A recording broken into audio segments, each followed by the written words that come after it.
Luar biasa, Tuhan itu baik, amin. Amin. Luar biasa, kita hari ini udah bersama-sama dengan dokter paling sensasional di Indonesia. Dokter terbaik di Indonesia, susah loh ngundangnya ini. Boleh nggak kita berikan tepuk tangan yang terbaik? Aduh, luar biasa. Bapak yang mana? Nah kan kita seperti kita tahu dokter kan, kita melihatnya sebagai dokter yang sukses.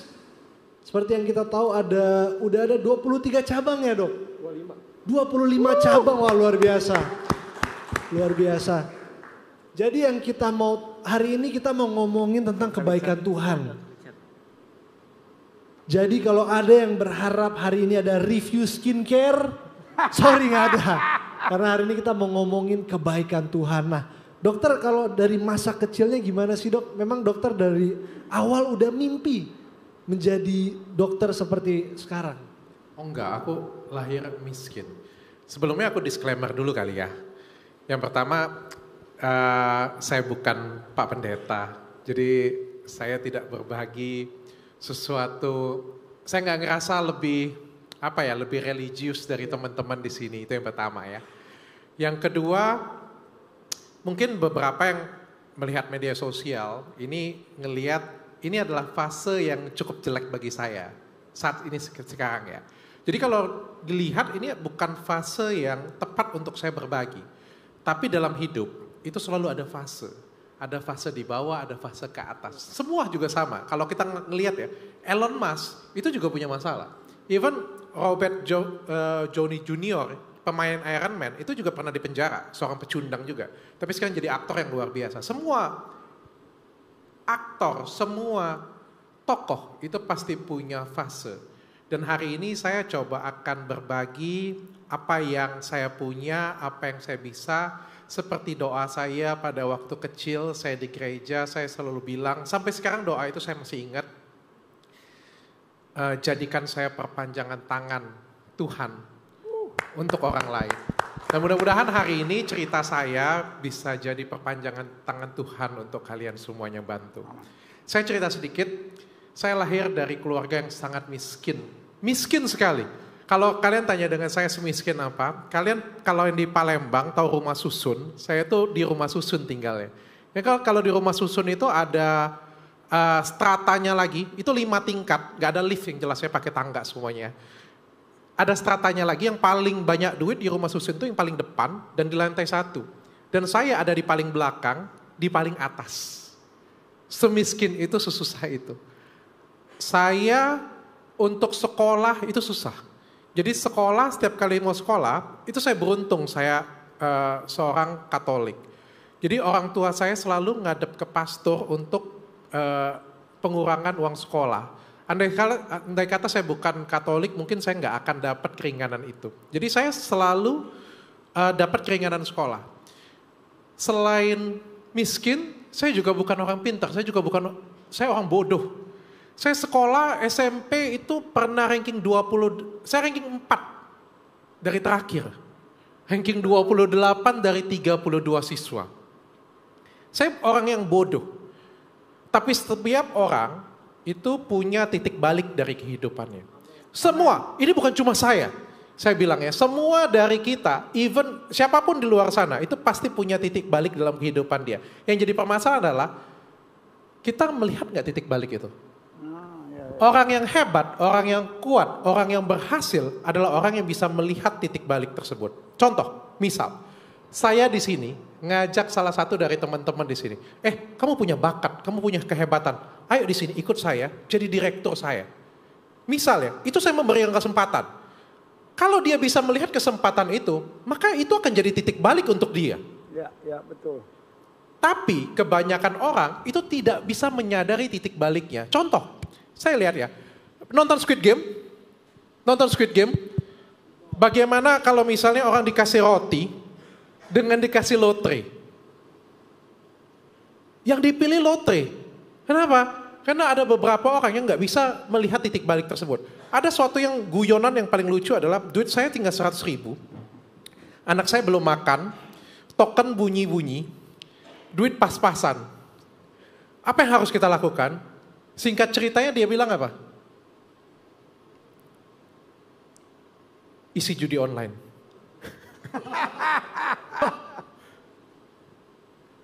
Lihat, bagaimana sebuah mindset melihat suatu kesempatan.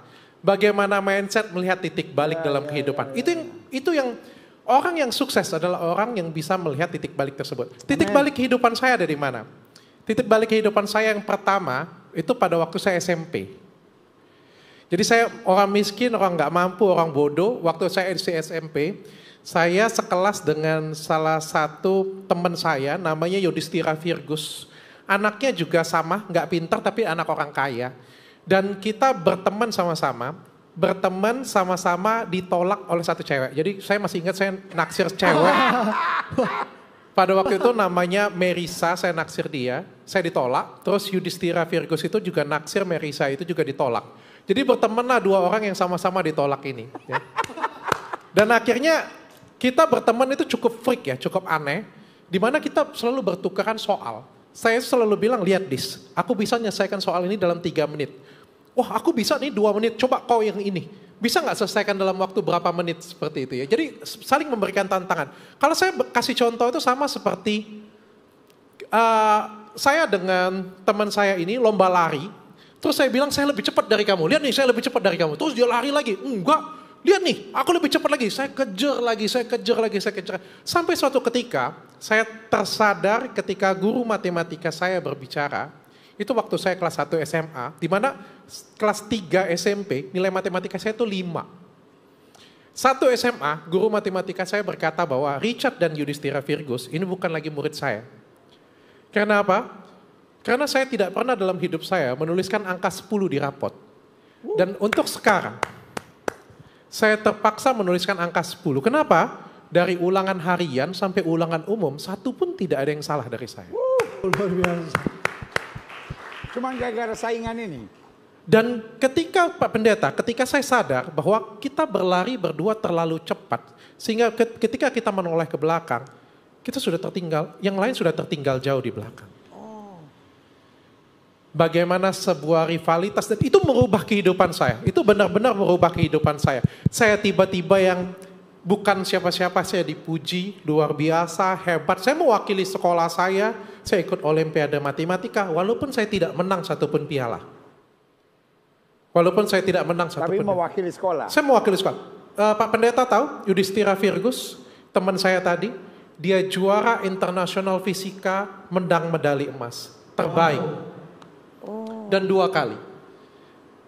Karena persaingan yang sehat, dia saling membangun. Kelas 3 SMA, saya berpikir dalam hidup saya, enak. Yudhistira Virgus, kaya. Saya orang susah, orang miskin. Saya kalau mau matematika, saya mau makan apa?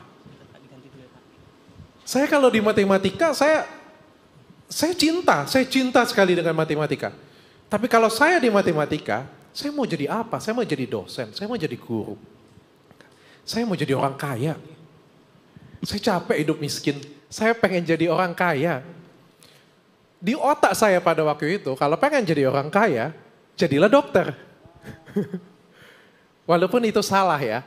Jadi dokter kamu gak akan bisa kaya. Kalau kamu pengen jadi orang kaya, jadilah pebisnis dan jadilah politikus. Jangan jadi dokter. Dengerin tuh yang mau sekolah dokter atau yang sekolah dokter.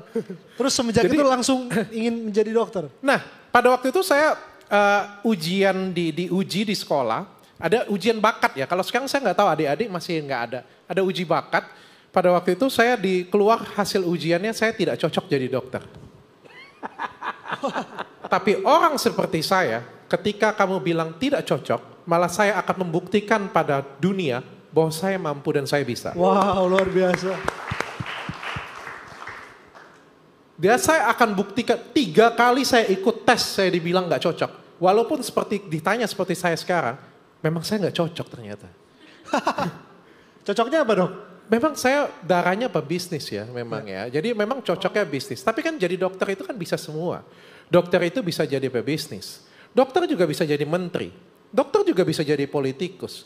Dokter juga bisa mengayomi masyarakat. Jadi sebenarnya ini adalah posisi yang bisa semua. Tapi kan ujian tersebut tuh membaca saya benar. Tapi ada sesuatu dari diri saya yang tidak bisa terima ketika saya dikatakan tidak bisa dan tidak mampu. Singkat cerita, saya pengen masuk di FKUI pada waktu itu dan saya sangat percaya diri saya masuk FKUI. Tapi saya pada waktu itu untuk saya tes PC Inggris saya pada waktu itu 71%. Sedangkan untuk masuk FKUI itu cuma butuh 61%. Jadi bagi saya untuk masuk FKUI itu seperti membalikan telapak tangan. Tapi pada suatu hari papa saya panggil saya, terus dia bilang dengan saya bahwa dia tidak mampu mensekolahkan saya. Karena kan kita dari keluarga yang sangat miskin ya. Papa saya bilang jangan sekolah kedokteran karena kedokteran itu mahal. Dan pada waktu itu saya nangis. Pada waktu itu saya menangis. Itu udah 71 itu loh. 71%. Belum, itu tes ujian percobaan. Ya. Percobaan, belum pada hari H. Pada waktu itu saya nangis, saya disuruh masuk manajemen pada waktu itu dan akhirnya papa saya kasihan karena saya nangis, katanya boleh masuk, tapi cuma boleh di FK Unsri di Palembang. Unsri pada waktu itu cuma persingkatnya 51, jadi kalau bagi saya UI aja saya bisa masuk, apalagi pada waktu itu masuk Unsri. Dan singkat ceritanya daripada nggak jadi dokter ya saya ambillah pada waktu itu kuliah tersebut. Saya kuliah dengan susah payah, saya harus beasiswa, saya harus ngajar les, sampai akhirnya saya jadi dokter. Dan teman-teman tahu di sini, mungkin teman-teman ngelihatnya Dr. Richard orang yang sukses, orang yang punya klinik banyak, orang yang cukup punya kemewahan. Tapi ketika saya lulus, saya nggak punya apa-apa. Saya nggak punya mobil, saya nggak punya rumah. Rumah saya masih kontrak, saya nggak punya apa-apa, saya nggak punya modal untuk apapun. Jadi saya murni mulai dari nol. Kalau ada yang bilang zero privilege itu tidak ada, saya bisa pastikan kecuali apa yang dikasih oleh orang tua dan dikasih Tuhan untuk saya zero privilege. Saya nggak punya siapa-siapa. Om saya, tante saya nggak bisa modalin saya nggak punya apa-apa. Saya mulai semuanya dari nol. Mulai dari mana? Saya bekerja dengan Sinar Mas Group. Ini adalah titik balik kehidupan saya yang kedua. Ingat ya, setiap dari kita punya titik balik dari kehidupan. Jadi adik-adik yang ada di sini, siapapun kalian, even kalian, siapapun di luar dari sana, even itu pengemis sekalipun, even itu orang yang paling susah sekalipun, even itu pecundang sekalipun, titik balik dari kehidupan itu pasti ada. Amen. Tinggal kita bisa kenal atau tidak. Dan percayalah dengan saya, ketika orang tersebut orang sukses dan orang hebat, orang tersebut sangat mudah mengenali titik balik tersebut. Yes. Sangat mudah bagi dia itu seperti membalikan telapak tangan untuk melihat titik balik tersebut. Untuk melihat kode dari Tuhan. Untuk melihat sesuatu yang diberikan pada Tuhan. Kadang-kadang dari kita ini begitu butanya untuk tidak bisa melihat apa yang dikasih Tuhan tersebut. Tapi itu bukan gift ya. Itu adalah itu bisa dilatih. Jadi melihat titik balik itu bisa dilatih. Ya. Titik balik kehidupan kedua saya waktu masuk perusahaan, saya jadi dokter biasa, saya masih ingat gaji saya pada waktu itu 10 juta. Itu 15 tahun yang lalu. 15 tahun yang lalu saya gaji 10 juta, saya jadi dokter biasa Pak Pendeta. Saya makan gaji, saya jaga klinik, sampai akhirnya saya presentasi di depan pimpinan saya pada waktu itu. Saya bilang dengan pimpinan saya, kan di tengah hutan ya, saya dokter di kehutanan, jadi saya harus jalan 2 jam dari kota dan itu harus naik speedboat di tengah hutan. Di suatu klinik kecil, saya jaga klinik di sana dan obatnya tidak lengkap sama seperti di puskesmas. Sehingga saya ngomong dengan pimpinan saya pada waktu itu, Pak, saya bilang, terima kasih Bapak sudah perhatian dengan karyawan Bapak dengan mengadakan seorang dokter, saya bilang, tapi apalah artinya dokter tanpa suatu peralatan. Dokter yang hebat sekalipun juga butuh alat, dokter yang hebat sekalipun juga butuh obat. Bahkan saya ngomong dengan pimpinan saya, minimal Bapak kasih saya air kemenyan, biar saya bisa jampi-jampi. Karena kalau nggak punya apa-apa, saya bisa apa coba? Betul. Saya bukan Pak Pendeta yang bisa mendoakan saja. Saya bukan siapa-siapa, jadi saya butuh sesuatu. Dan pada waktu itu pimpinan saya bilang, oke, kamu cukup berani, silakan kamu buat proposal pada waktu itu. Dan akhirnya saya buat proposal. Kalian tahu apa yang saya pikirkan? Ini suatu perusahaan besar yang punya 6.000 karyawan. kliniknya tidak ada yang bagus di suatu perusahaan. Jadi saya berpikir, oke, karyawan punya asuransi. Semua punya asuransi kesehatan karena ini perusahaan gede. Ya. Kenapa enggak saya pinjam duit perusahaan, terus saya bikin klinik di perusahaan tersebut. Karyawan tuh nggak bisa pergi ke tempat lain karena ini di tengah hutan. Enak kalau misalnya di Jakarta atau di kota-kota besar yang bisa ke rumah sakit, bisa kemana-mana. Ini kita di tengah hutan. Bagaimana kalau saya pinjam duit, saya bikin klinik di tengah hutan, terus yang bayar bukan karyawan, saya klaim asuransi. Lalu keuntungannya saya akan balikin ke perusahaan. Pada waktu itu pimpinan melihatnya ini suatu breakthrough luar biasa. Ini suatu ide yang brilian yang selama ini mereka tidak terpikirkan. Dan saya nggak tahu ceritanya bagaimana. Pada waktu itu pimpinan, kalau di Sinarmas itu selalu ada perlombaan. Jadi selalu ada perlombaan, selalu ada pertandingan antar departemen, antar kota, antar daerah. Pada waktu itu saya diikutkan. Saya masih ingat di hotel besar, saya ikut di perlombaan tersebut. Saya nggak tahu apa yang di otak pimpinan saya pada waktu itu. Saya diikutkan ke perlombaan tersebut. Dan menurut saya ini sesuatu hal yang tidak menarik. Kenapa? Bayangkan, ini perusahaan kehutanan. Kita berbicara kayu. Tapi ketika yang presentasi dokter, kira-kira dilihat atau enggak? Enggak sih. Bayangkan kalau hari ini kita punya perusahaan apa ya kita ngomongnya, supermarket. Tapi yang cerita yang presentasi di sini cleaning service. Apakah itu suatu hal yang menarik? Saya pikir enggak menarik. Ya. Dan cilakanya pada hari itu kondisi perusahaan itu jelek. Jadi dari pagi sampai ke malam itu semuanya kena maki semuanya. Kena maki CEO. Pada waktu itu ada CEO ya. Jadi CEO-nya dari Jakarta dan maki-maki semuanya, marah semuanya. Saya kebagian presentasi, saya datang jam 8 pagi, saya baru presentasi jam setengah 8 malam. Dan kalian tahu, saya pada waktu itu presentasi seperti jualan popcorn. Kalian tahu jualan popcorn? Suaranya terdengar, orangnya tidak. Popcorn. Suaranya kedengaran, orangnya kan nggak dilihatin. Tapi saya nggak peduli. Saya presentasi dengan sepenuh hati saya. Saya tunjukkan apa yang saya punya, saya tunjukkan apa yang pengen saya buat pada waktu itu.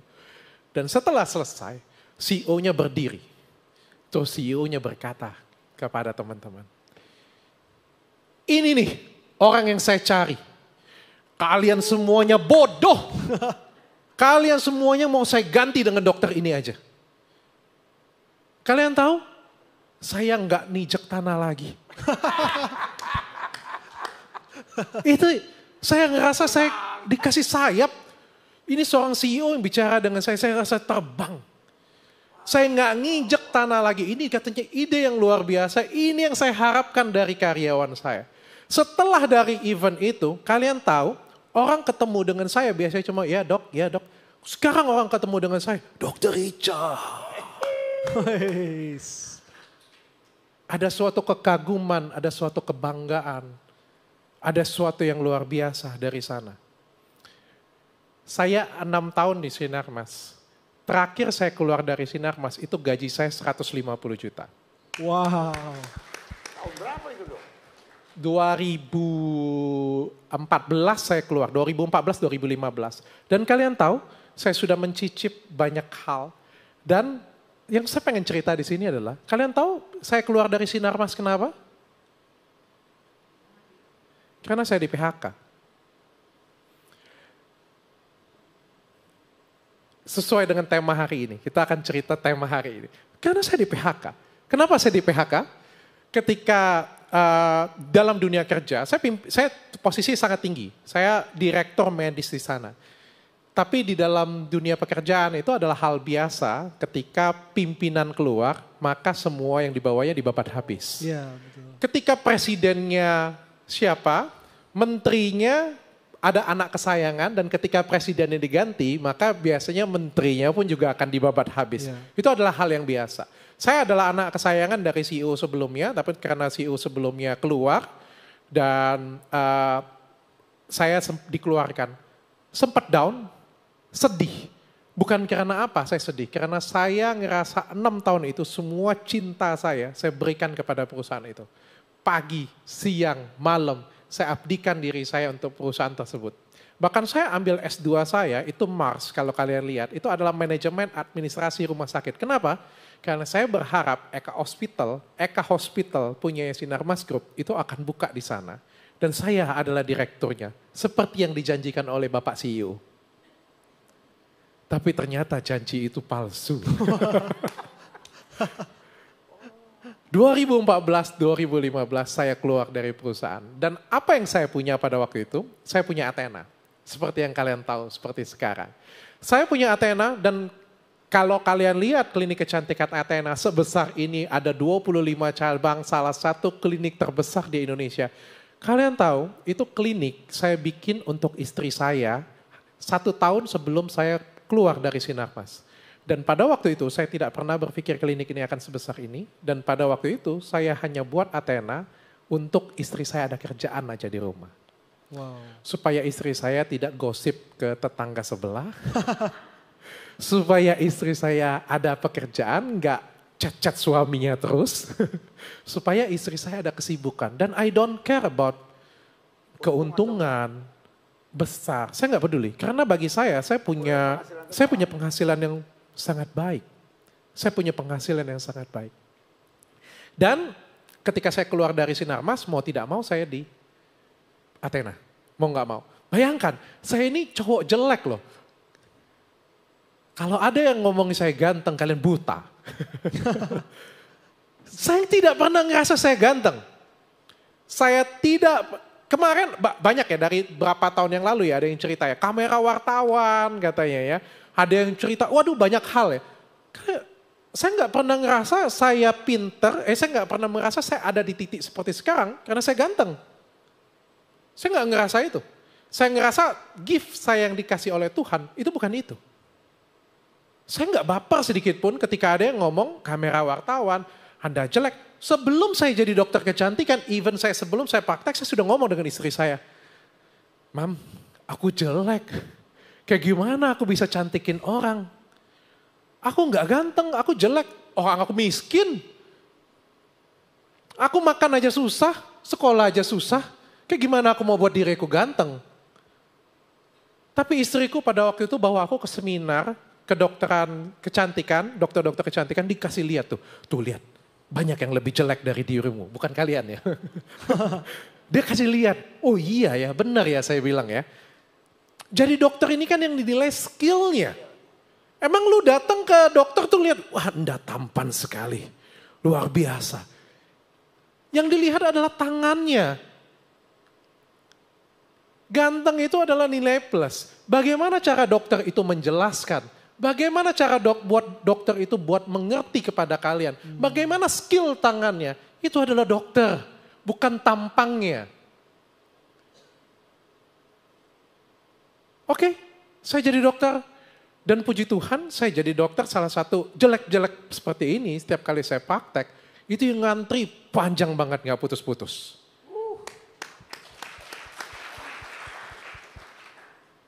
Saya pertama kali pegang Athena itu omsetnya 100 juta. Itu di Palembang pada waktu itu. Dan kalian tahu di tahun kedua itu saya capai 600 juta. Ini tahun pertama 600 juta. Dan di tahun kedua saya mencapai 1,4. Di tahun kedua saya capai 700 juta. 800 juta. Dan kalian tahu di tahun ketiga saya ketemu masalah. Nah ini masalahnya mungkin agak sedikit similar. Jadi hidup saya itu penuh dengan masalah sebenarnya. Tapi saya kecewa dengan kalian tadi. Ketika Pak Pendeta bilang, siapa di antara kita di sini yang tadi Pak Pendeta bilang apa ya? 2025 gak mau ada masalah. Siapa yang mau 2025 banyak masalah? Tadi Pak Pendeta bilang seperti itu ya. Saya tahu gak? Tangan saya hampir naik loh. Tangan saya hampir naik loh. Gak ada yang angkat. Saya tanya sekarang semua di sini. Siapa yang pengen tahun 2025 punya banyak masalah? Gak ada yang mau angkat tangan. Saya kasih tahu dengan kalian semuanya. Kalau tidak ada masalah, maka kita tidak akan belajar. Yes. Kalau tidak ada masalah, maka kalian tidak akan tumbuh. Setuju. Kalau dengan ada masalah, kalian akan tumbuh jadi lebih baik. Malah ketika ada masalah, saya akan bersyukur bahwa saya akan naik kelas. Yes. Jadi siapa yang mau punya banyak masalah nih? Benar ya, yang katakan benar ya. Ingat loh, setiap pendeta pasti mengajarkan siapa yang lebih besar, Tuhan kita atau masalah kita. Amin. Tuhan. Saya tanya, siapa yang lebih besar, Tuhan kita atau masalah kita? Tuhan. Terus kenapa kalian takut ada masalah? Skakmat. Berarti kalian gak percaya dengan Tuhan kalian. Sekarang saya tanya sekarang di sini, siapa yang pengen 2025 punya banyak masalah, angkat tangan. Haleluya. Benar ya? Yang Benar gak ya? mau angkat tangan, berarti masih tidak percaya bahwa Tuhan yang lebih besar daripada masalahnya. Saya tanya sekali lagi di sini, siapa di antara kita yang pengen 2025 punya banyak masalah? Amin. Amin. Angkat dong tangan, kenapa kita harus takut? Amin. Kamu tidak ketemu masalah, kamu tidak akan belajar. Kamu tidak ketemu masalah, kamu tidak akan jadi orang besar. Amin. Semua orang besar pasti lahir dari masalah yang besar. Amin. Dia, saya katakan pinter, kalau dia ngerjakan soal mudah atau soal susah. Susah. Susah. Kalau dia kerjakan soal 1 tambah 1 sama dengan 2, saya bilang dia pinter. Saya akan bilang dia hebat dan akan bilang dia pinter, kalau dia ngerjakan soal dia susah. Ya. Kalau mudah, semua orang juga bisa. Setuju. Kalian akan jadi orang hebat kalau kalian menyelesaikan masalah yang sulit. Udah cocok belum jadi pendeta? Cocok ya? Preach it. Athena Church coming soon. GBI Athena. GBI Athena. Jadi suatu hari saya ketemu masalah, saya pada waktu itu, ini sama Pak Pendeta. Tahun ketiga ya? Tahun ketiga saya pegang Athena, pada waktu itu Ahok berhadapan sedang lagi berseteru dengan Habib Rizik. Ya, lagi heboh-hebohnya, mungkin adik-adik di sini belum lahir atau belum tahu atau masih kecil kali ya. 2014 ya berarti ya? Ahok dan Habib Rizik pada waktu itu lagi heboh-hebohnya banget. Terus pada waktu itu saya buat status di Facebook saya. Status di Facebook saya pada waktu itu saya bilang, Habib Rizik itu hebat, saya bilang. Saya berikan hinaan lah pada waktu itu. Dan pada waktu itu, tiba-tiba heboh. Dan pada zaman itu adalah zaman persekusi. Di mana semua yang ngatain Habib Rizik, itu semuanya diambil, dipukuli. Dan digebukin pada waktu itu. Dan kebetulan pada waktu itu saya lagi sekolah di Surabaya. Wah gila loh. Saya 5 menit pun gak tidur loh. Tidur 5 menit kayak gitu punya bangun. Saya dicari satu Palembang. Itu klinik saya baru 1. Mau dibakar klinik saya. Beneran. Gila, menakutkan sekali. Serem sekali pada waktu itu. Papa saya telepon jangan pulang dari sini. Kamu dicari. Itu klinik saya baru 1. Belum ada cabang. Luar biasa saya dicari, teman-teman saya bilang, kamu bangkrut. Kamu bangkrut pada waktu itu. Singkat ceritanya, saya nggak menceritakan kejadian itu. Singkat ceritanya saya bisa lewati kejadian itu. Saya bisa lewati kejadian itu. Tapi yang paling penting, ini ada pelajaran yang paling berharga. Yang paling penting adalah 1 bulan dari sana, saya tidak bekerja. Saya yang seperti kutu loncat ini saya tidak bekerja. Dan akhirnya setelah 1 bulan, saya masuk kerja. Dengan banyak hinaan, banyak komentar negatif. Tapi kenapa saya bekerja? Saya kasih tahu ke kalian. Semua dari kita itu pasti pernah buat kesalahan. Betul. Siapa di sini yang gak pernah buat kesalahan? Saya pengen tanya. Semua, bahkan Bapak Pendeta sekalipun, pasti pernah buat kesalahan. Dan yang paling penting adalah bukan orang lain yang memaafkan kita. Yang paling penting adalah kita memaafkan diri kita sendiri. Yes. Kadang tuh kita lupa memaafkan diri kita sendiri. Saya kasih contoh satu ya. Saya marah dengan adik ini. Misal adik ini kerja dengan saya. Misal ya. Siapa namanya? Yang pakai baju putih? Hah? Lius. Sergius katanya. Sergius. Wah, namanya keren sekali ya. Sergius kerja dengan saya. Dia datang terlambat. Saya marah nggak? Kalau kalian ada yang kerja dengan kalian, datang terlambat, kalian marah nggak? Marah. Atau kalian guru, dia murid. Kalian suruh dia kerjakan tugas, dia tidak kerjakan tugas. Kalian marah tidak? Marah. Kalian marah dengan dia. Kalian marah dengan dia, kalian tegur dengan dia. Dia salah nggak? Kamu salah? Salah. Kebanyakan orang besoknya berhenti. Saya marah dengan dia, artinya saya masih sayang dengan dia. Dan saya masih mau dia bekerja untuk saya. Dan saya memaafkan dia. Tapi kenapa dia nggak bisa memaafkan diri dia sendiri? Kenapa dia yang dimaafkan oleh pimpinannya, dimaafkan oleh orang lain, tapi dia berhenti. Ketika Anda berhenti, artinya kalian gak memaafkan diri kalian sendiri. Dan yang paling penting bagi saya ketika saya melakukan kesalahan adalah, oke, saya salah. Saya salah dengan Habib Rizik, saya salah menuliskan komentar seperti ini punya. Saya minta maaf dengan diri saya sendiri. Dan diri saya memaafkan diri saya. Sehingga hari ini saya bisa ceritakan di sini, even satu pun dari kalian gak ada yang tahu kejadian ini.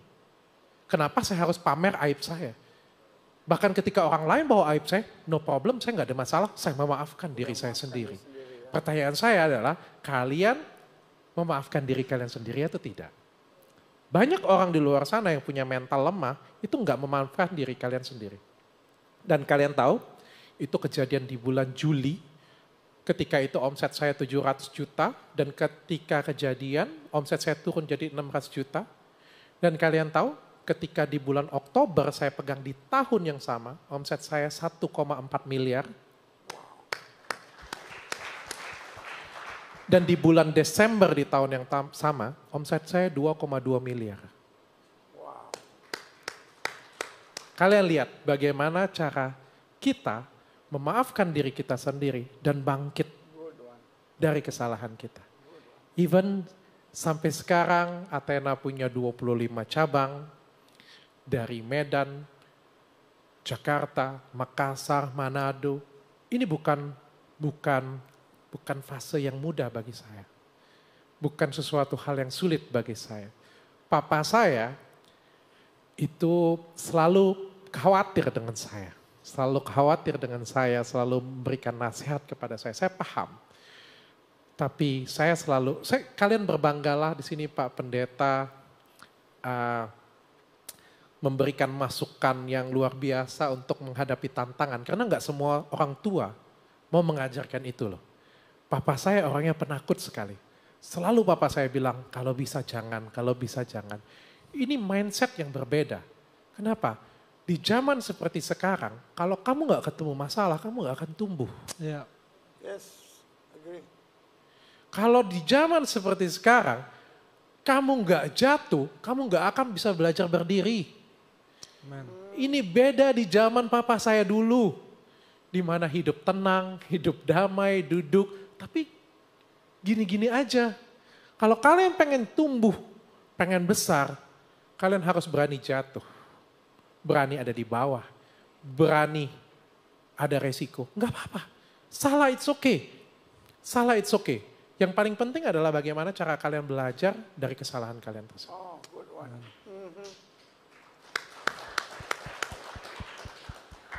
Itu yang sekilas yang bisa saya ceritain untuk teman-teman sekalian. Oh luar biasa, saya mau punya banyak masalah. Supaya bisa sukses seperti Dr. Richard. Kalian mau ngomong kalian gak ada masalah, emang bisa hidup gak ada masalah? Betul, gak bisa. Saya pengen tanya, yang gak mau angkat tangan, saya pengen tanya. Emang kalian bisa hidup gak ada masalah? Mimpi. Gak bisa. Gak ada masalah pun kalian punya masalah kesepian. Iya betul banget itu. Betul banget. Dokter, mungkin yang rekan-rekan muda mau tanya, yaitu bagaimana mengendalikan pikiran. Karena kan biasanya jatuh itu mengakibatkan trauma, jatuh itu mengakibatkan rasa dibayang-bayangin, aduh gimana kalau gagal lagi. Nah dokter kan dari tadi ceritanya spesialis penderitaan dan kesulitan. Dokter spesialis penderitaan dan kesulitan. Ya kan, bagaimana di tengah kesulitan keluar lagi. Seperti belut gitu, bisa keluar terus gitu. Kalau kita ketangkep terus di tengah masalah gitu. Nah bagaimana, kan salah satu jajanan yang paling berat kan di pikiran. Wah kamu gak akan bangkit lagi. Bagaimana dok keluar? Saya punya 3 tips untuk jadi sukses. Wah penting ini. Wah tips sukses. Dengarkan dan catat baik-baik. Yang jadi masalah adalah ketika saya ngomong ini dengan 100 orang, tahun depan saya bertanya dengan 100 orang tersebut, yang ingat cuma 1 orang. Ayo semua catat. Kalau Ambil ini handphone. direkam paling enggak. Tapi kalau kalian tanya dengan dokter kepala di cabang saya, semuanya pasti ingat. Karena ini tips saya cuma 3. Yang pertama, kenali dirimu. Kebanyakan siapa yang ada di sini, itu kebanyakan nggak kenal dengan diri kita. Tapi kalau kita kenal dengan diri kita, itu kita sudah menang 1 langkah. Contoh, kalau kamu punya kelemahan di mata kiri, maka ketika saya berantem, saya pasti akan lindungin mata kiri saya. Ya. Your weaknesses and your strength. Ya. Kalian harus tahu apa kelebihan kalian, apa kekurangan kalian. Kalau kalian nggak tahu apa kelebihan kalian, kekurangan kalian, yang ditanyakan Pak Pendeta tadi, itu nggak ada guna semuanya. Nggak ada guna. Kayak gimana caranya kamu bisa survive, kayak gimana caranya kamu bisa bangkit, kamu jadi belut. Kamu harus tahu dulu siapa kamu. Kalau saya orang yang kuat. Saya orang yang sangat percaya diri. Saya orang yang punya pikiran yang sangat kuat. Sehingga orang di samping saya bisa terpengaruh dengan saya. Tapi nggak semuanya dari kita punya pikiran seperti saya. Ada orang yang low motivating. Ada orang yang nggak percaya diri. Ada orang yang pemalu. Ada orang yang traumatis. Setiap dari kita beda-beda. Saya nggak bisa samain. Tapi paling nggak kalian tahu nggak diri kalian? Kalian kenal nggak diri kalian? Diri kalian itu seperti apa? Apa kelemahan kalian? Apa kelebihan kalian? Yang nomor 2, kalian harus tahu siapa lawan kalian. Apapun masalah kalian, kalian tahu apa diri kalian, kalian tahu apa lawan kalian. Saya sudah tahu nih, saya mau berantem dengan Pak Pendeta, badannya lebih gede. Ya kan? Bener ya? Badannya lebih gede. Waduh, cincinnya ada pula kan, kalau Aju tonjok ini kayaknya gak balik modal nih kayaknya kan. Gak balik modal. Saya lihat juga kan, wah ini di gereja beliau ini kayaknya. Saya pukul beliau, saya dipukuli jemaat ini kayaknya. Kayak mana saya ngalahin dia? Saya tahu nih diri saya nih. Saya tahu lawan saya. Kayak gimana kalau Pak Pendeta, kita lari dulu ke depan.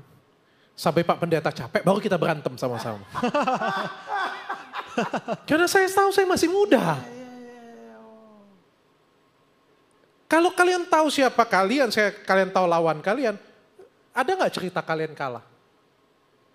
Kalian tahu nih, diri kalian siapa, masalah kalian apa, kelebihan kalian apa, lawan kalian apa. Nggak ada cerita kalian kalah, nggak ada cerita kalian kalah. Contoh ya, saya melawan semua yang ada di sini. Semua yang ada di sini melawan saya. Saya kasih, menurut kalian saya harus ngapain? Nah itu pintar. Lari. Goblok banget kalau saya lawan. Goblok banget kalau saya lawan. Lari. Saya bukan Dragon Ball. Saya bukan Ultraman. Saya lari. Nah, kalau kalian tahu diri kalian tahu lawan kalian, kalian pasti akan menang di semua permasalahan kalian. Apapun itu. Benar, praktekkan di semua masalah kalian. Kalian tahu diri kalian, yang nomor 1 yang paling sulit ya, tahu diri kalian. Yang nomor 3 adalah fokus. Ada suatu cerita, kami bertiga lomba lari. Kita anggap saja ya, kami bertiga lomba lari. Yang satu Pak Pendeta larinya sambil lihat penonton. Yang satunya lagi larinya sambil lihat pelari lain. Lagi di mana nih? Saya larinya sambil lihat papan finish. Siapa yang kira-kira larinya, siapa yang kira-kira sampai duluan di tempat finish? Dokter. Yang fokus. Ketika kalian sudah tahu nomor 1 dan nomor 2, fokus. Jangan perhatikan orang lain. Jangan perhatikan tetanggamu. Jangan perhatikan yang lain. Cuma mengganggu pikiranmu saja. Fokus, pasti kalian menang. Nah kalau Pak Pendeta tadi tanya dengan saya, bagaimana caranya? Yang pertama kalian harus tahu dulu diri kalian bagaimana. Saya kuat, saya mental saya baja. Saya orangnya ngomongin sedikit nangis, ada di kasur, gak apa-apa. Saya gak bisa ngomong dengan kalian yang ada di kasur atau ada di bawah kolong meja untuk berdiri. Gak bisa, karena itu adalah diri kalian, itu adalah genetik dari kalian. Itu adalah sifat kalian yang mungkin pelan-pelan bisa diubah. Tapi saya nggak bisa sihir, bim, salabim, abakadabak seperti itu. Pok, pok, pok. Nggak bisa. Nggak bisa. Tapi dengan kalian tahu diri kalian tahu exitnya dari mana. Kalau yang punya pemikiran strong, enak. Kalian cuma butuh waktu istirahat. Tapi yang paling penting adalah kalian harus berada di lingkungan yang tepat. Di lingkungan yang tepat, kalian akan tumbuh. Kalian traumatis, kalian sedih. Beradalah di sisi yang kuat. Carilah pasangan yang bisa menguatkan kalian. Kalian sudah tahu kalian cengeng. Cari pasangan sama-sama cengeng pula. Betul. Kalian tahu? Kalian lihat nonton saya beberapa menit di sini, kalian lihat karakter saya. Percaya diri. Karakter saya kuat, dominan, punya pemikiran strategik. Kalian bayangkan kalau istri saya juga seperti ini. Satu aja itu sudah pusing saya. Saya aja ngelihat diri saya pusing. Kalian tahu di otak saya cuma ada apa? Kerja. Otak saya itu berisik. Kerja ide. Kalian bayangkan kalau istri saya juga seperti itu. Dan kalau yang ada main media sosial di sini, kalian lihat istri saya. Kalem. Beda banget dengan saya. Lembut. Tidak ambisius. Ya hidup kayak gini aja gak apa-apalah kata dia. Saya gas, dia rem. Saya cepat, dia lambat. Kenapa? Karena saya tahu kekurangan saya dengan baik, maka saya mencari pasangan untuk saya, untuk melengkapi hidup saya yang terbaik. Kalian tahu kalian mudah terpengaruh, jangan dekat-dekat dengan orang yang pakai narkoba. Udah tahu kalian mudah terpengaruh. Saya mudah terpengaruh, jangan dekat-dekat orang yang brengsek. Kan bodoh. Sudah tahu mudah terpengaruh. Saya orangnya misal ya suka selingkuh. Temenan dengan orang yang sama-sama melegalkan perselingkuhan. Ya kiamatlah dunia kalian. Saya hobi misalnya pijit plus misalnya. Bertemannya dengan orang seperti itu ya susah. Kalian sampai akhir kalian akan membenarkan apa yang kalian lakukan. Tapi ketika kita tahu nih, wah aku punya kekurangan. Semua dari kita punya kekurangan. Contoh saja. Saya ini orang yang, apa ya saya bilang ya, saya misal apa ya saya bilang ya. Contoh ya, hobi yang selingkuh lah misalnya ya. Saya sudah tahu, tapi kita tahu nggak bahwa itu jelek? Tahu. Tahu ya. Maka kita pengen berhenti. Bagaimana caranya berhenti? Maka kita cari teman, orang yang bisa membuat influence baik ke kita. Atau cari istri yang bisa benar-benar menjaga kita yang galak. Tapi kalau kita tahu nih, kita nggak bisa berhenti selingkuh. Jangan cari istri yang galak, karena itu suatu penderitaan bagi kita. Jadi tahu kekurangan, tahu kelemahan, seperti yang kayak pendeta bilang tadi, itu sangat membantu banget untuk kita itu dari bawah bisa kembali tumbuh lagi ke atas. Wow. Dan mungkin pertanyaan yang terakhir dok. Dokter kan mau orang ngomong apa, dokter tuh kayak cuek aja dan jalan terus. Gimana sih dok caranya? Karena saya yakin banyak anak-anak muda di sini sekali diomongin orang dia bisa nggak makan, dia bisa nggak tidur. Lama-lama jadi pocong dia dok. Gimana dok? Percayalah saya juga terpengaruh kok, saya juga terpengaruh. Kadang omongan negatif dari orang membuat saya terpengaruh juga, tapi saya nggak lama. Dan itu butuh sesuatu hal yang besar untuk buat saya terpengaruh. Jadi mungkin ketika semua orang mencibir saya, memberikan saya komentar negatif, saya terpengaruh tapi paling cuma beberapa jam. Yang pengen saya ceritakan dengan kalian adalah, saya nonton di Netflix, kalian pernah nonton di Netflix David Beckham. Pulang dari sini, anak-anak muda nonton ya. Pulang dari sini kalian nonton, itu film Netflix namanya David Beckham. David Beckham itu orang yang sangat terkenal sekali. Sangat terkenal sekali. Itu adalah bintang dari bintangnya sepak bola. Terus dia cerita di sana. Dia cetak gol, kena maki orang. Dia nggak cetak gol, kena maki orang. Dia ngumpan bagus, kena maki orang. Nggak ngumpan bagus, tetap kena maki orang. Kenapa? Karena dia adalah bintang. Kalau dia bukan bintang, saya di ngomongin orang di sini, saya dijatuhkan orang di sini. Karena saya Dr. Richard. Asik. Yes. Betul kan? Oh, Dokter Ahmad nggak ada. Kalau dokter Abi atau dokter Ahmad atau dokter siapa, kira-kira ada yang mau jatuhin nggak? Kira-kira ada yang mau kasih kolom komentar nggak? Kasih komentar jelek nggak? Nggak ada yang kena. Kenapa? Karena saya ada fokus. Saya dibicarakan. Saya menjadi fokus perhatian. Orang sayang dengan saya. Orang peduli dengan saya. Kalau kalian nggak peduli dengan orang, kalian bakal ngomongin. Acuh. Ada tukang ojek di sebelah sana, mati. Kalian nggak kenal, kalian mau ngomongin. Tapi kalau kalian kenal, dan kalau kalian sayang atau kalian benci, kalian akan ngomongin, benar? Ya. Yes. Jadi gak usah peduli. Ya bukan gak usah peduli sih, maksud saya anggap ini adalah bagian ketika kamu makin ke atas, makin terkenal, makin menarik perhatian, maka kamu akan harus mau tidak mau kamu harus menerima itu. Semakin kamu hebat kalian akan menerima tantangan yang lebih besar, semakin kalian jadi karyawan, kalian punya tantangan, jadi karyawan kena marah pimpinan. Kena marah pimpinan. Kalian jadi manajer, kalian kena marah di atas, kalian marah ke bawah. Kalian jadi pimpinan paling atas lagi, kalian kena pressure bagaimana untuk bayar gaji karyawan. Semuanya punya tantangan dan semakin tinggi, semakin besar tantangan itu. Yes. Dan itu tidak terhindarkan. Wah, luar biasa. Ada jemaat yang mau tanya sesuatu, 2 orang. Ya 2 orang, oke.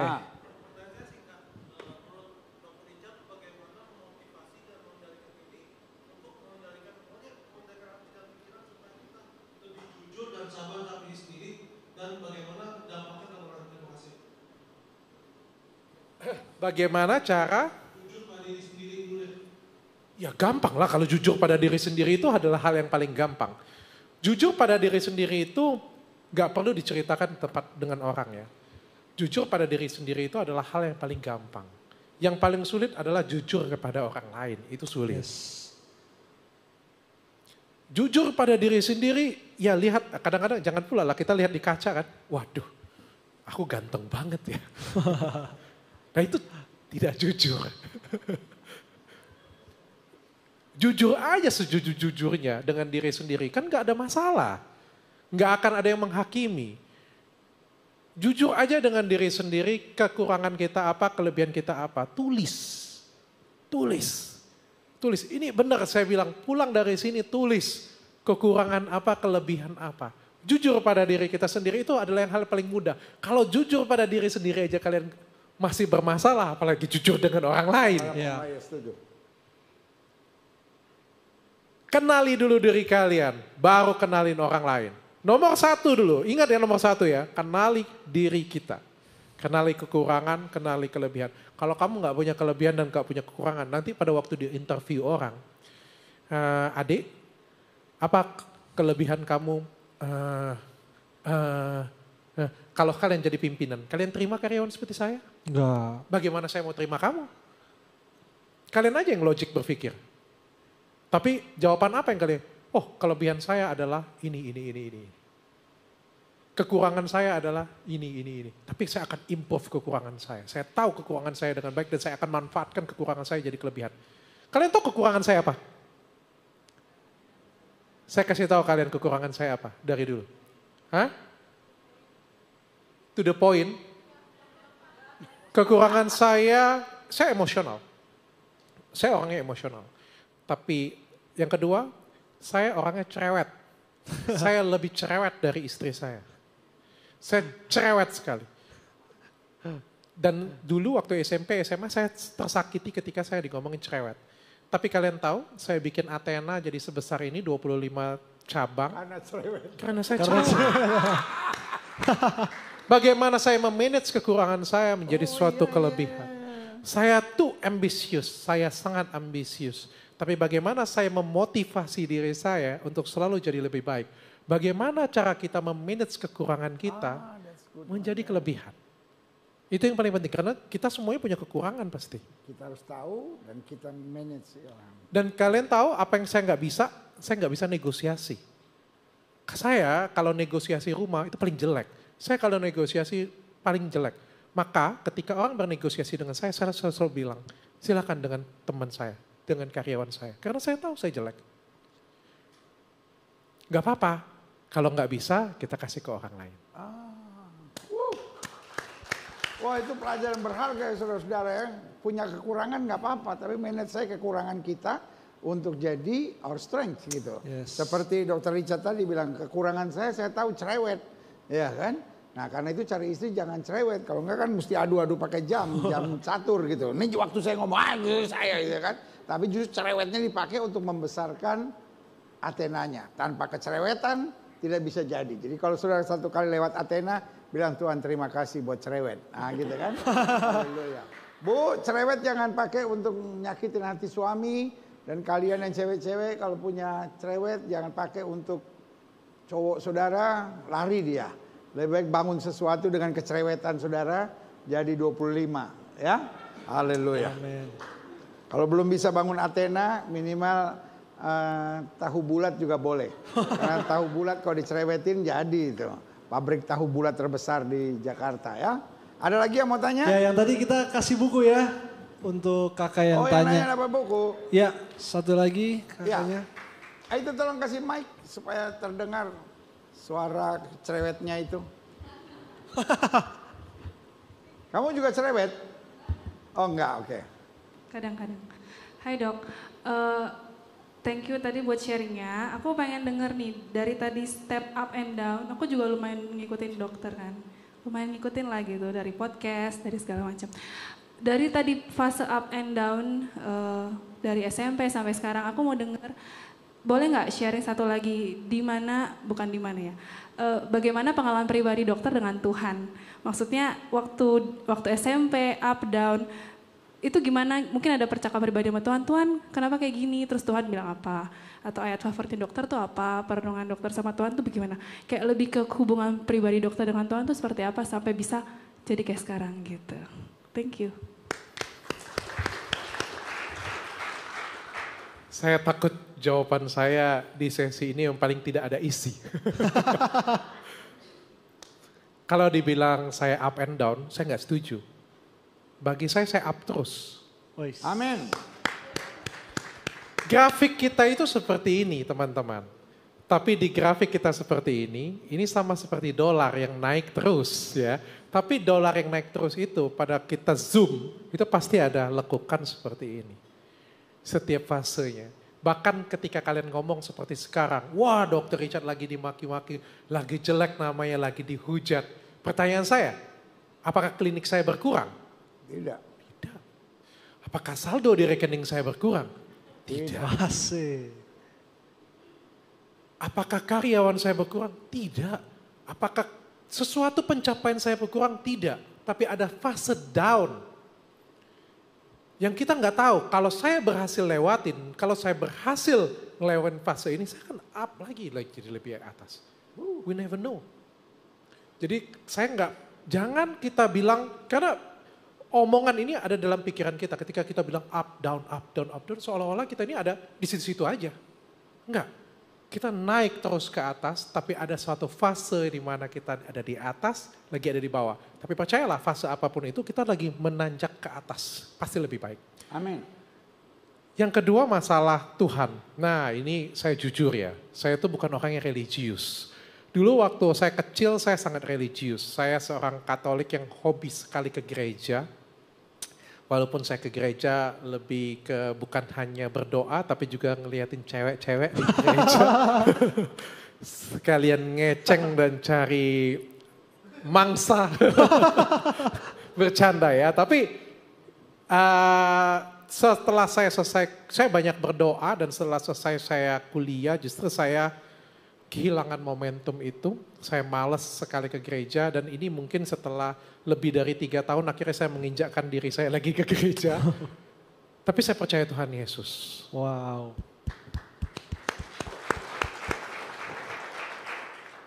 Dan kalian tahu nggak momen yang paling kita dekat dengan Tuhan pada saat kapan? Hah? Saat kita ada masalah. Balik lagi tadi saya ngomong, kenapa kalau kayak gitu mintalah banyak masalah. Dengan masalah kalian jadi lebih pintar, dengan masalah kalian jadi lebih tinggi, dengan masalah kalian lebih dekat dengan Tuhan. Amin. Kita nggak mau. Dan setiap malam saya selalu berdoa dengan Tuhan, saya percaya dengan Tuhan saya percaya bahwa Tuhan saya lebih besar dari permasalahan kita. Masalahnya bisa 5 hari 5 malam. Tapi kalau Tuhan pengen membalikkan semuanya, dalam 1 detik masalah itu akan berubah. Amin. Saya cuma berharap saya bisa memberikan berkat bagi banyak orang.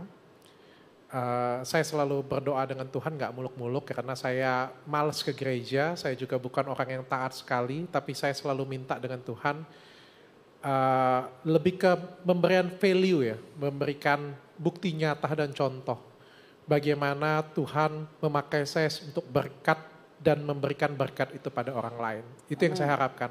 Lebih dari itu, saya bukan orang yang religius sekali lagi, saya bukan pendeta, saya jauh banget dari kata-kata baik.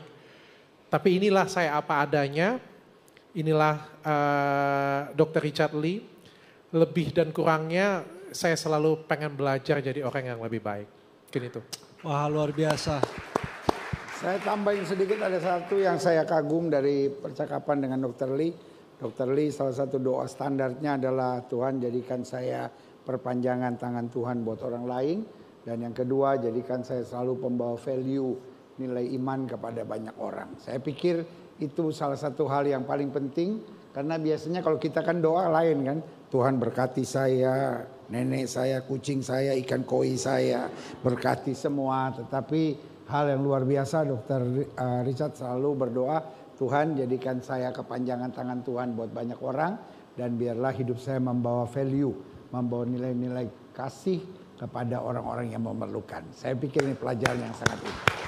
Tadi yang dari sana tuh siapa tuh yang terakhir? Tadi ada sih yang dari sebelah sana? Iya, Nona kamu berdiri. Ya, sebelum kamu bertanya coba bacain Pancasila dulu. Baru pertanyaan yang ke-6. Silakan.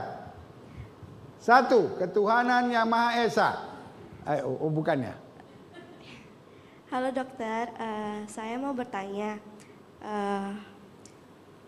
bagaimana dokter masih bertahan dalam iman Kristen di tengah posisi dokter sekarang yang sudah kaya, pasti ada godaan-godaan dunia. Kenapa dokter masih bertahan dan tidak tergoda dengan hal dunia? Kan di luar sana sudah banyak orang-orang kaya terus lupa Tuhan.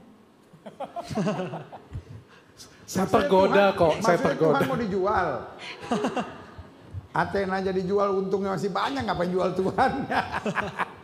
Silakan dong. Nah itu ya, mungkin kekurangan saya yang paling besar itu ya mungkin ya.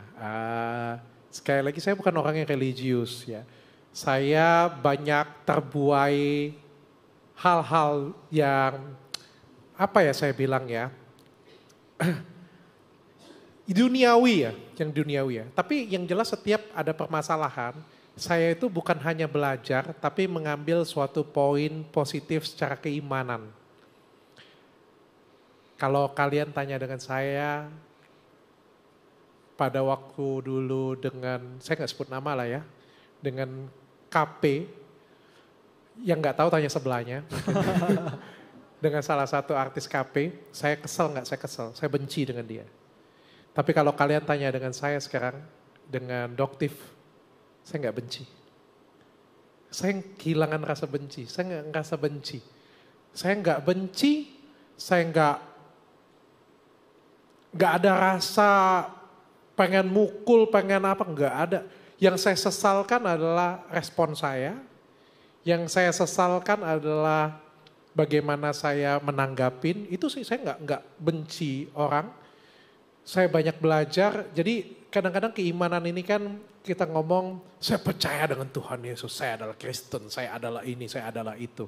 Tapi di luar dari sini, kalian gak memberikan value apapun kepada diri kalian dan kepada orang sekitar kalian. Apakah kalian orang Kristen? Saya gak tahu.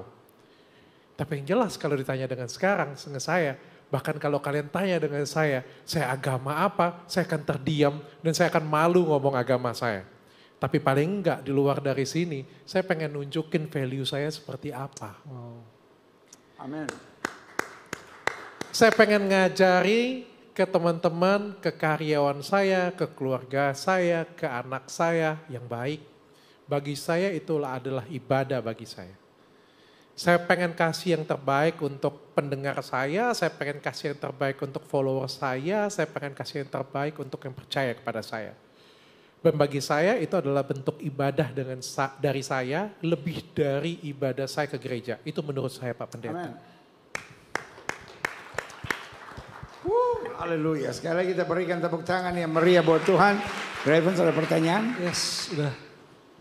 Jadi Bapak Ibu Saudara sekalian, khususnya adik-adik muda yang luar biasa, tantangan itu biasa. Sama-sama bilang sama saya, tantangan itu biasa. Tantangan itu Tepuk biasa. sebelah saudara bilang, kita bukan orang cengeng.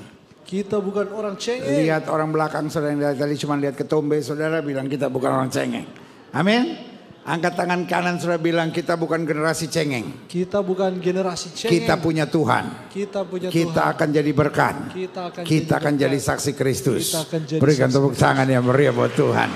Jadi Dr. Richard bilang tadi, salah satu kritik orang-orang dunia kepada kita, jangan sampai kita jadi jago kandang gitu, aktif ke gereja, tapi keluar nggak jadi berkat. Biarlah kita yang mengenal Tuhan. Seperti Dr. Richard bilang, kalau ada masalah atau apapun, cari Tuhan. Tuhan hidup, Tuhan lebih besar dari masalah kita.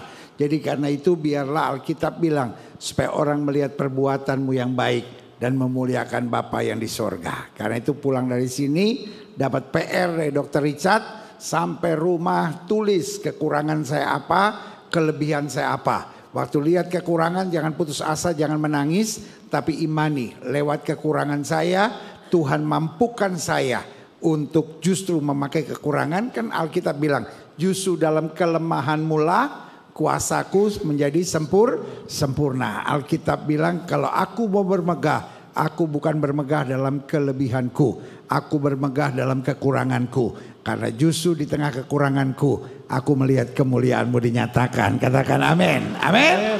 Kita bangkit berdiri, kita berikan tepuk tangan yang meriah buat Dr. Richard untuk pelayanan yang memberkati kita. Dok, terima kasih banyak ya. Angkat tangan kanan saudara, kita arahkan kepada Dr. Richard, kita ucapkan berkat. Bapak terima kasih, hari ini kami sudah dapat pelajaran yang banyak dari Dr. Richard. Anakmu yang kau kasihi, yang memulai kehidupan dengan sangat berat dan sangat sukar. Tapi ada saja berkat Tuhan dalam hidupnya. Bahkan lewati semuanya, Dr. Richard dapat menjadi berkat buat kami, memberi masukan-masukan yang berarti dan berharga. Bahwa justru masalah tidak perlu kami hindari, karena kami dapat pelajaran banyak di tengah masalah. Kami justru melihat bahwa Tuhan kami lebih besar dari masalah. Karena itu apapun yang terjadi, Tuhan yang jaga Dr. Richard, sehingga ia, istri dan anak-anaknya boleh terus melihat anugerah dan kemurahan Tuhan. Sehingga keluarga ini dapat menjadi berkat. Ratusan orang, bahkan ribuan orang sudah mendapat berkat, baik sebagai karyawannya, sebagai orang-orang yang mendapat masukan-masukan berharga daripadanya, ataupun followers-followersnya. Karena itu kami ucapkan berkat, ada penjagaan Tuhan atas hidupnya. Bahkan sepanjang 2025 ada saja mujizat-mujizat dan pemeliharaan Tuhan yang sempurna bagi ia, istrinya, anak-anaknya, sehingga keluarganya boleh selalu bahagia dan diberkati. Bahkan berlaku firman, anak cucu orang benar akan perkasa di muka bumi dan akan menjadi berkat.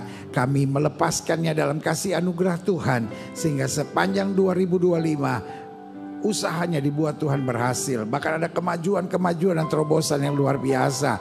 Program-programnya dibuat Tuhan berhasil. Keluarganya, anak-anaknya penuh dengan kebahagiaan, damai, sukacita, kesehatan, kekuatan dari sorga. Di dalam nama Bapa, Anak dan Roh Kudus, di dalam nama Tuhan Yesus Kristus, Dr. Richard, keluarga, dan semua usahanya dibuat Tuhan berhasil. Haleluya. Sama-sama kita katakan amin. Beri tepuk tangan yang meriah buat Tuhan. Haleluya. Waktu selanjutnya buat pimpinan setempat.